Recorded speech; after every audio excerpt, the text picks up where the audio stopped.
बिस्मिल्लाहिर्रहमानिर्रहीम। Dear students, अस्सलाम वालेकुम। आज का टॉपिक है फैक्टर एनालिसिस में बात करते हुए आइगन वैल्यूज तक पहुंचे। तो आपके पास एक आउटपुट टेबल आएगा, टोटल वेरिएंस एक्सपेंड।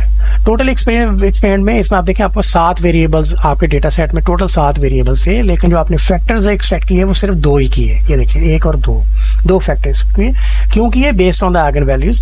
जिन ये 7 वेरिएबल्स हैं, 7 ही हमने फैक्टर्स हम डेवलप करते हैं, लेकिन एक्सट्रैक्ट हमने 2 किए।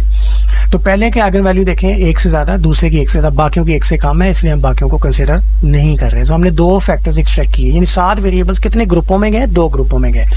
कौन से वेरिएबल किस ग्रुप में गए या आगे हम जाके देखेंगे, लेकिन अभी तक हमें सिर्फ ये पता चलता है कि फैक्टर एनालिसिस ने जो वेरिएबल्स को ग्रुपों में डिवाइड किया, कितने ग्रुपों में डिवाइड किया? 2 ग्रुपों में। तो ये देखो 7 है, इसके बाद 2 रोज रह जाएंगी। तो अगर 3 रोज होती है यहाँ पे तो हम कहते हैं 3 में एक्सट्रैक्ट किया, तो 2 में एक्सट्रैक्ट कर दिया उन्होंने। दोनों में मिलकर कितनी वेरिएशन एक्सप्लेन कर रहे हैं? 64.967%।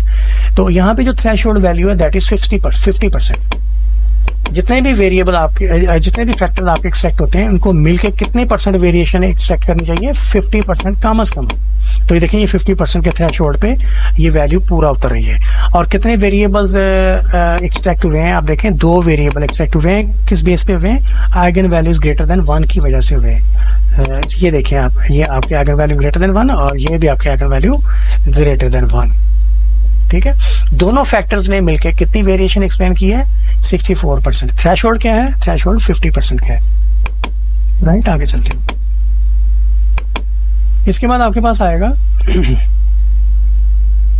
स्क्री प्लॉट।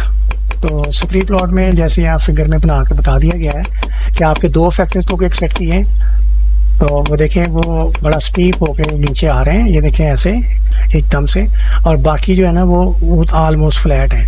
तो 2 आइगन वैल्यूज हैं, ये 3 पॉइंट समथिंग, ये 1 पॉइंट समथिंग, बाकी लेस देन 1 थी। तो ये ऑलमोस्ट फ्लैटर हैं। तो ये ज्यादा इंफॉर्मेशन वो फैक्टर्स नहीं दे रहे थे, इसलिए हमने उनको कंसिडर नहीं किया। आगे फैक्टर लोडिंग है। फैक्टर लोडिंग आप कहाँ जाके दे सकते हैं? देखिए कंपोनेंट मैट्रिक्स में जाके दे सकते हैं। स्पेशली आप ये रोटेटेड कंपोनेंट मैट्रिक्स में जाके दे सकते हैं। सो यहाँ आप देखें, ये जो रोटेटेड कंपोनेंट मैट्रिक्स के अंदर ना आपने देखना है कि आपको यहाँ देखें हायर कोरिलेशन जहाँ जहाँ मिल रही हैं आपको, वो इकट्ठी आपको मिलेंगी। सॉर्टेड बाय साइज की एक ऑप्शन आपने ली थी इसको रन करते हुए। तो देखें high correlation followed by another high, followed by another high, followed by another high, followed by another. उसके बाद एक्सेसिवली लो होगी कोरिलेशन। जैसे एक्सेसिवली लो हो जाए आपने राइट वर्ड शिफ्ट कर जाना, वहां आपको मिलेगी हाई कोरिलेशन। उसके बाद फॉलोड बाय अनदर हाई। तो ये high, followed by another high, followed by another high करके 1 2 3 4 5 आपको ऐसे मिल रही है जो एक सीक्वेंस में लार्जर वैल्यूज के बाद ग्रॉसली डिके हो रही है। तो आप ये 5 जो वेरिएबल्स हैं, ये वाले जो 5 हैं, ये आपको एक फैक्टर में आप कहेंगे कि पहला फैक्टर जो है आपका फैक्टर 1, उसमें ये 5 वेरिएबल्स आ रहे हैं। फैक्टर 1 हो गया आपका। ठीक है, अब इस फैक्टर का आपने नाम भी रखना है। नाम रखने के लिए भी कहा जाएगा आपसे। तो नाम आपने रखना है depending upon the names of majority of these variables.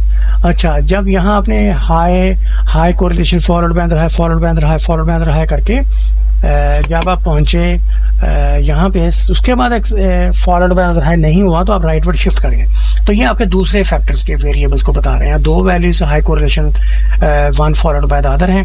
तो ये 2 वेरिएबल्स जो है ये दूसरे फैक्टर में ये चले गए। यहाँ पर दूसरा फैक्टर है और इसको आप देखेंगे फैक्टर 2। इसका आपने नाम भी रखना है, नाम रखने हिसाब से कहा जाएगा आपसे। ठीक है, वो नाम आपने रखना है depending upon the names of the division. ज्यादातर को रिफ्लेक्ट करता हुआ जो नाम है वो आपको रखना चाहिए।